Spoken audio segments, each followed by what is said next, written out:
C'est l'heure du crash test pour la collection Urban Nomad. Et oui, la collection Urban Nomad arrive chez Urban Comics. Elle est là pour réagir face à un marché en mouvement et proposer quelque chose, enfin essayer d'aller séduire les nouveaux lecteurs. Alors voici les bouquins, j'ai décidé d'en prendre deux pour ce crash test. J'ai pris Killing Joke et Batman White Knight, deux classiques, un classique de toujours et un classique moderne. Alors ces bouquins se présentent sous cette forme que vous connaissez.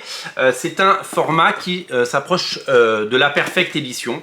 On est quasiment sur un Perfect Edition. Je vous montre par rapport à Evangelion. Il est un tout petit peu plus haut.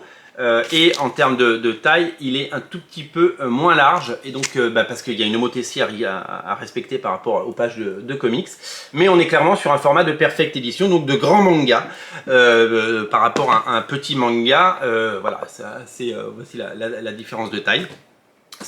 C'est un format qui a déjà existé. Parce que c'est pas la première fois que les éditeurs essayent de réduire les formats. Des bandes dessinées au format j'ai lu, au format poche, on a toujours eu. Des comics en petit format avec beaucoup de pages, il y en a toujours eu. Je pense à la collection Maxi Livre, qui était une collection pas chère et vraiment bien, qu'on retrouvait soit dans les stations essence, soit dans des boutiques de solderie, dans les boutiques Maxi Livre. Il y en avait à Paris, il y en avait partout à une époque, mais c'est quelque chose qui a disparu. Et ils éditaient moi je me souviens qu'il y avait du Daredevil par Joey Quesada, il y avait des choses hyper intéressantes. Donc c'est pas nouveau, mais peut-être que c'est le bon moment. Peut-être que c'est le bon moment, parce qu'il y a le manga carton, on va en parler. Vous savez, il y a des bonnes idées qui arrivent souvent trop tôt. Il y a des collections qui sortent et qui ne marchent pas trop. Soleil, dans les années 2000, a voulu sortir des comics en format BD, comme Authority ou Planetary. Ça s'est pris les pieds dans le tapis. Donc la bonne idée, il faut qu'elle arrive au bon moment. C'est pas tout d'avoir une bonne idée. Il faut que, évidemment, ça arrive et que le marché soit prêt. C'est toujours comme ça dans le commerce. Des gens qui ont lancé, les gens qui vendaient des Palm Pilot au début des années 2000, c'était quand même un iPhone sans téléphone, eh bien ils avaient raison avant tout le monde, sauf qu'ils avaient oublié d'en rajouter une puce et que c'était trop tôt. Et que iPhone a fait son succès ensuite, et puis tous les smartphones et Palm Pilot, ils sont restés sur le bord de la route, voilà. Mais parce qu'ils ont eu la bonne idée trop tôt, le marché n'était pas prêt, le marché n'était pas mûr et la technologie n'était pas assez avancée, voilà. C'est comme ça le commerce, il faut être arrivé au bon moment. Alors, cette collection, pourquoi cette collection ? Eh bien, nous allons en parler. Le marché de la bande dessinée est quelque chose qui est en mouvement. D'abord, il y a un problème de pouvoir d'achat général, mais ça, on n'est pas sur CNews et BFM TV, donc on va pas parler de pouvoir d'achat toute la journée. Mais voilà, hein, tout a augmenté, donc il faut absolument, comme vous le savez, être malin dans tous nos achats. Parce que quand le prix des denrées alimentaires de base augmente et quand le prix de l'énergie augmente, eh bien, ça fait moins d'argent disponible pour les loisirs. La bande dessinée reste un loisir et donc souffre, puisque c'est le premier pôle de dépenses qui saute à chaque fois qu'il y a un souci ou qu'il y a un accident de vie ou qu'il y a moins de revenus dans un foyer ou chez quelqu'un. Donc, moins d'argent disponible, moins de pouvoir d'achat. Alors, le but est de trouver une solution par rapport au prix. Les bandes dessinées qu'on achète chez Urban, elles sont évidemment, elles coûtent de l'argent. Si vous achetez un bel album de la collection Black Label, si vous achetez un omnibus, si vous achetez un Absolute, si vous achetez un album de la collection Urban Limited, je cherchais le mot, tout ça, ça coûte de l'argent. Donc aujourd'hui, c'est un peu compliqué de demander à un jeune d'acheter une BD qui coûterait 90 balles. D'abord, il n'a pas cet argent et en plus, il ne va pas être attiré par ni le format, ni ces choses-là. Donc déjà, la première chose, c'est que il y a un problème d'accès aux comics. Quand j'étais plus jeune, il y avait des kiosques pour 10 francs, hein, 1,50 €. On pouvait avoir un Titan spécial Strange, ça coûtait même, ça a commencé à 2 francs, mais c'était une autre époque. On pouvait, avec de l'argent de poche, on pouvait, quand nos parents allaient acheter Le Monde ou Le Figaro, demander « Ah papa, tu peux m'acheter un magazine ?» Et pour 10 balles, oui, ça passait. Aujourd'hui, il y a soit plus de kiosques, soit les prix sont fous, quoi, parce que ce sont des gros fascicules à 16 € ou 12,90 €, donc on n'est plus du tout sur la même gamme de prix. Passer de 1,50 € à 12 € ou à 90 ou à 16 €, c'est pas du tout la même chose, c'est pas du tout le même délire. Donc des formats à petit prix, il n'y en a plus beaucoup, à part les collections d'été chez Urban, à part les collections dans la grande distribution, qui eux, alors là, cassent complètement les prix, mais c'est vraiment des produits d'appel.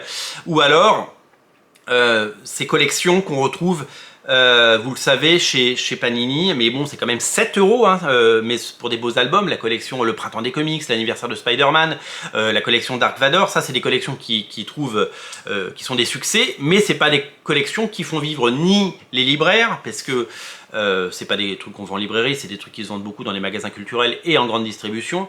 Et puis sur un bouquin à 7 €, eh bien c'est très compliqué de gagner sa vie, il faut en vendre beaucoup. Le but maintenant est d'en vendre beaucoup et régulièrement. Donc ces collections marchent, mais elles cohabitent avec des collections beaucoup plus chères pour les collectionneurs, parce qu'il y aura toujours un marché de collectionneurs et il y aura toujours des gens qui ont envie d'acheter des beaux omnibus, des beaux absolutes et des belles éditions du Black Label. Donc il faut faire cohabiter tout ça.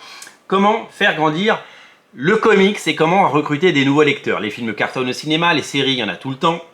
Mais les lecteurs de comics restent les mêmes, c'est nous, c'est vous, c'est moi. Ce sont des lecteurs qui achètent des comics et qui ont l'habitude d'acheter des comics, qui ont commencé très tôt et qui sont intéressés et qui sont prêts à mettre des sous, même si de temps en temps ça fait mal, ça pique un peu, eh bien ils sont prêts à mettre des sous dans des belles éditions. Mais comment faire pour aller chercher cette jeunesse qui dévore du manga? Vous le savez, le manga ça cartonne en animé, ça cartonne en papier. Ça cartonne encore plus depuis l'installation du Pass Culture, puisque beaucoup achètent des mangas. Aujourd'hui, les chiffres de mangas sont absolument incroyables. J'ai eu accès à des chiffres, et j'ai accès à des chiffres assez hallucinants. J'ai eu le top 200 des bandes dessinées en France vendues la première semaine d'août. Dans ce top 200, il y a 143 mangas. On a beaucoup dit qu'un livre sur deux vendu en France, c'était un manga. Là, je vous parle de 143 mangas sur 200. 200 bouquins. C'est absolument incroyable de se dire qu'il y a 143 mangas. Et les chiffres de vente des mangas, c'est quand on regarde des trucs comme Kaiju, quand on regarde des choses comme Spy Family X, quand on regarde, enfin tout ce qui sort, c'est des centaines de milliers d'exemplaires. C'est complètement taré. C'est-à-dire que c'est assez fou. Donc il y a ce 143 mangas qui se vendent à des dizaines de milliers d'exemplaires chaque semaine et qui en cumul peuvent monter jusqu'à 600 000, 1 million, enfin des Dragon Ball Super, enfin c'est taré. Quand j'ai vu les ventes, j'ai fait mais qu'est-ce que, enfin c'est fou. On se rendait pas compte. On a bien fait d'ouvrir une boutique de manga. Quand on voit ça, on se dit il y a un truc. Les mangas ça plaît parce que il y a des histoires complètes, parce qu'on peut acheter le tome 1 et comprendre, parce que c'est disponible, parce que vous avez beaucoup de pages pour moins de 10 balles, etc. Donc le manga ça plaît, le format plaît, il y a l'attrait du Japon, il y a l'attrait du trait, le dessin est moderne, etc. Il y a 1000 bonnes raisons pour aimer les mangas. Mais ils écrasent le marché. C'est-à-dire que nous sommes à 143 mangas sur 200 bouquins. À côté de ça, il y a les BD. À côté de ça, il y a une petite, on va dire une quarantaine de bandes dessinées seulement. Vous vous rendez compte de la bande dessinée, le marché français, avec cette tradition, Spirou, Astérix, Lucky Luke, les Tuniques Bleues, Black et Mortimer. Eh bien, il y a dans le top 200 des bandes dessinées vendues en France, il n'y a que 40 bandes dessinées. Et quand je vous dis qu'il y a 40 bandes dessinées, en haut du panier, il y a Un Monde Sans Fin, la bande dessinée de Jankovici et Blin, qui cartonne, 400 000 exemplaires vendus, c'est exceptionnel. Mais derrière, c'est quelques auteurs qui performent. Il y a Mortel Adèle qui place 15 titres dans le top 40 de BD. Il y a Riyad Satouf avec les Cahiers d'Esther. Il y a eu un nouveau Cahier d'Esther qui vient de sortir. Et comme il y a 7 tomes, eh ben, il prend beaucoup de place. Derrière, il n'y a pas grand-chose. Dans le top 200, alors il y a des BD qui se vendent au-delà du top 200, hein, c'est des BD qui vendent à moins de 1000 exemplaires. Mais aujourd'hui, dans les top 200, il y a 40 BD. Il y a juste 40 BD. Quand j'ai vu ça, je suis tombé de ma chaise. J'ai dit, ah ouais, quand même. Ah ouais, donc le manga écrase tout. Et la bande dessinée eh bien, est reléguée en second plan. Et surtout, faut pas être un jeune auteur. Hein, parce qu'il n'y a que des choses qui soit sont là depuis longtemps, soit sont des auteurs connus. Il n'y a pas un auteur que vous connaissez pas dans le top 200. Ça, c'est pas possible, ça n'existe pas. Et puis les comics dans ce top 200, ils sont où? Eh bien, je suis allé voir. Il y a 13 titres comics dans le top 200. Alors là, j'ai eu mal à mes dents. Dans 2 titres Panini Comics, c'est les Marvel Fortnite, donc dont le premier s'est vendu à 60 000 exemplaires. Donc quand on dit ouais mais ça c'est pas des comics, bah ouais mais ils vendent 60 000 exemplaires de Marvel Fortnite quoi. C'est une publicité incroyable, c'est-à-dire que en gros Fortnite fait vendre du Marvel parce que il n'y a pas d'autres titres Marvel, il n'y a aucun titre Marvel qui cette semaine-là a vendu 1000 exemplaires. Les titres Marvel ils vendent quelques centaines d'exemplaires par semaine. C'est là qu'on se rend compte que quand on vend nous 1100 omnibus et de Ultimate Spider-Man, on a dû vendre beaucoup du tirage quand même parce que je pense enfin, des multiples tirages parce que sur certains titres en tout cas le marché est chez nous, donc tant mieux parce que ça fait le succès d'Original Comics, ça permet de continuer à faire ces vidéos et continuer à vous informer. Qu'est-ce qu'il y a dans ce top 13 des comics? Il n'y a que des titres de la collection Urban d'été à 4,99 dans ce format, grand format, souple, avec une qualité de papier, vous le savez, un peu amoindrie par rapport aux belles éditions, forcément. On ne peut pas avoir des beaux bouquins pour 5 €, ça n'existe pas. Et donc du coup, je me dis, mais où sont nos comics quoi? Où sont nos omnibus? Où sont nos 100% Marvel? Où sont nos Deluxe Spider-Man? Où sont nos Batman Rebirth? Et ben ils sont pas dans le top 200. Ils sont pas dans le top 200 parce que le comics, il est vraiment au bout de la chaîne. Il est au bout de la chaîne, c'est la niche dans la niche. C'est véritablement un tout petit marché. Mais je l'ai déjà dit, c'est pas un marché nul. C'est un marché génial. C'est un marché dynamique. C'est un marché où il y a 80 sorties par mois. Et c'est un marché de passionnés, de collectionneurs, d'amoureux des comics. Et vous êtes très nombreux à regarder ces émissions. Et vous êtes très nombreux à, évidemment, me suivre et à suivre Original Comics, à faire vivre votre libraire peut-être si vous ne prenez pas chez nous. Il paraît que ça arrive. Donc voilà, donc moi c'est un marché que j'adore, c'est un marché qui me passionne, je suis excité comme une puce au salon de la moquette dès que je vois une info sur les comics, quand je vois le retour de Wildstorm, quand je vois des couvertures de Campbell, quand je vois des couvertures de Jim Lee, quand je vois le Batman Spawn de Greg Capullo qui arrive, quand je vois la nouvelle série Batman de Marc Silvestri, moi je suis comme un fou, j'adore les comics, hein, mais voilà, la réalité c'est que c'est un tout petit marché. Donc les éditeurs, il faut qu'ils proposent des choses parce que un éditeur comme Urban ne peut pas vivre de la collection Batman de l'été. D'abord, c'est vendu 5 €, donc ils doivent récupérer moins de 50 centimes par bouquin. Il faut payer tout le monde, hein. Ils ont des bureaux, ils ont du monde, ils ont des imprimeurs, ils ont etc. Ils achètent le papier, enfin, on ne peut pas vivre avec 50 centimes, personne ne peut vivre avec 50 centimes. Et puis le marché doit grandir, quoi. Il faut pouvoir proposer des choses, voilà, dans tout marché. Il y a des choses chères et pas chères, et les produits stars font vivre l'entreprise. En gros, pour vous donner une idée, les collections Batman, c'est autour de 20 000 exemplaires. C'est bien, hein, 20 000 exemplaires, c'est super bien, hein, mais on ne peut pas faire vivre Urban et on ne peut pas payer la licence d'ici qu'avec ça. Il faut derrière aussi avoir des belles éditions qui marchent par ailleurs, mais on n'est jamais autour de 20 000 exemplaires. Jamais autour de 20 000 exemplaires. Je vous le dis, dans ce top 200, il n'y a que des titres comme ça. Et le reste, c'est du manga. Donc du coup, eh bien, ils ont décidé de partir vers le rayon manga et de proposer ces bouquins et donc de proposer cette nouvelle collection qui s'appelle Urban Nomad. Donc, le principe est simple. Vous prenez des classiques. Donc ça, c'est un classique moderne. Batman White Knight. Vous lui donnez un format de perfect édition. Il y a un peu moins de pages, comme vous le voyez, mais ça coûte ça 5,90 €. Donc ça, c'est la bonne nouvelle. L'édition, c'est la couverture brille un peu. Il y a un rabat. La qualité de papier, on est sur un papier mat qui rappelle donc celui de la collection de l'été. Donc les pages sont beaucoup plus petites, donc les bulles sont plus petites. Et vous avez l'intégralité de la saga. Et vous pouvez donc lire la saga sans vous ruiner. À la fin, il y a donc le reste de la collection. À la fin, il y a qu'est-ce qu'il y en a comme bonus à la fin? On a, voilà, on a la collection, Il y a quelques pages blanches à la fin, comme ça vous pourrez dessiner.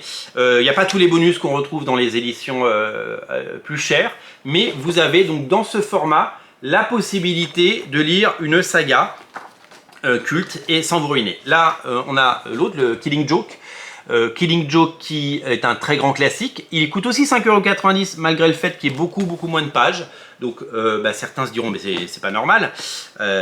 Vous avez la version recolorisée de Killing Joke de Alan Moore et Brian Bolland. Et comme c'est un bouquin qui fait qu'une cinquantaine de pages, après ils ont édité le Joker qui est l'homme qui rit de Ed Brubaker et Doug Mahnke, voilà, en couleur également.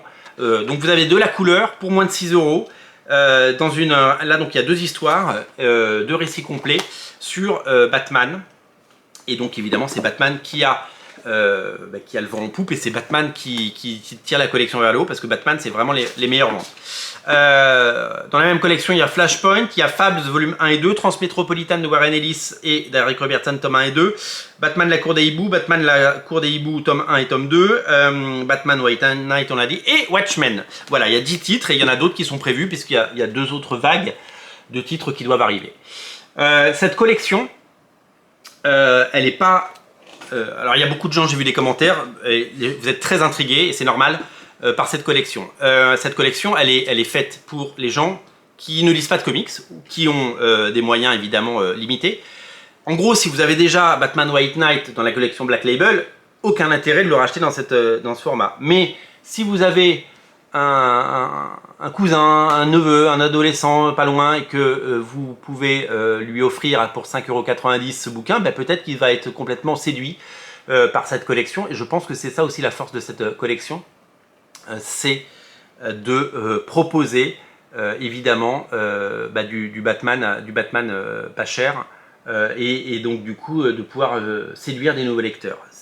Le but de cette collection, c'est d'aller séduire les clients qui achètent des mangas, qui achètent des bouquins de 200 pages pour 10 balles ou 8 € ou 6,90 €. Là on est moins cher, on est à 5,90 €. Bon, ça finira par augmenter, on le sait, mais pour le moment on est sur ces bases là. Le but, il est d'aller séduire les gens qui ne lisent pas encore. Si vous avez déjà lu tout ça, si vous avez déjà lu les 10 titres qui sont sortis, eh bien il n'y a évidemment aucun intérêt de les prendre. Mais si vous ne les avez pas lus, alors si vous êtes un lecteur de toujours et que vous achetez déjà pour 200 € de comics par mois, eh bien vous pouvez lire certaines séries dans cette collection parce que vous ne les avez jamais lues, donc c'est l'occasion de les lire pas cher. Et si vous ne lisez pas du tout de comics, c'est que vous êtes intéressé et que vous êtes étudiant, et moi j'ai été étudiant, hein, et quand j'étais étudiant j'allais une fois tous les 2 mois chez un concurrent maintenant, chez Album, et j'achetais pour, je me souviens, j'achetais pour 100 francs tous les 2 mois, donc c'était énorme, j'achetais 4 comics en VO, et je devais bien les choisir. Fallait pas que je me rate. C'était énorme déjà, 100 francs dans les années 90, vous n'imaginez pas, c'était mon budget et je bouffais des pâtes pour pouvoir me les offrir.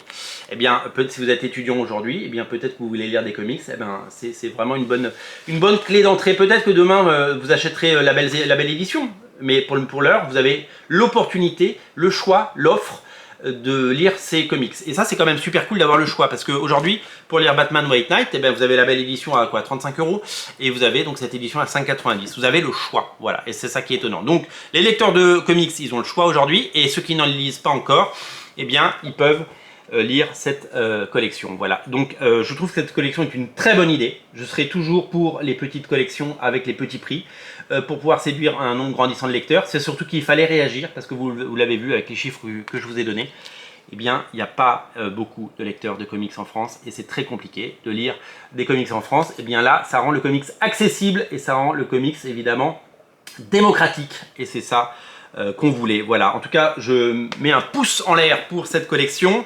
Je vous invite à la découvrir en boutique. Je vous invite évidemment à la découvrir si ça vous intéresse. Je vous mets le lien dans le descriptif de la vidéo. C'est disponible en boutique. Alors il y a eu un très bon commentaire hier de la part de quelqu'un qui dit: mais vous devriez mettre la belle PLV que j'ai mis en vidéo hier, vous devriez la mettre vous devriez la mettre dans la boutique manga. Et je trouve que c'est une très très bonne idée. Je vais en parler aujourd'hui pour essayer pour voir si qu'on fasse ça, parce que le but est de toucher en effet un lectorat différent et donc recruter et d'être encore plus nombreux ensemble à aimer les comics, parce que nous on aime les comics et qu'on a envie de partager notre passion. C'est pour ça qu'on fait ces émissions, c'est pour ça qu'on a monté Original Comics, c'est pour ça qu'on fait tout ce boulot pour vous aider à y voir beaucoup plus clair. Voilà, le tout est à découvrir sur originalcomics.fr, bien entendu. Le lien est dans le descriptif de la vidéo. Si vous êtes à Paris aujourd'hui ou demain ce week-end, eh bien passez nous voir, venez découvrir cette collection, et pour 5,90 € vous pouvez découvrir une série que peut-être vous n'avez pas lue. Donc je vous en prie, allez-y, et puis laissez vos commentaires dans le descriptif de la vidéo et vos impressions sur cette collection. En tout cas, je trouve que c'est une très bonne initiative et on verra dans les prochains mois et les prochaines semaines si ça paye. Salut!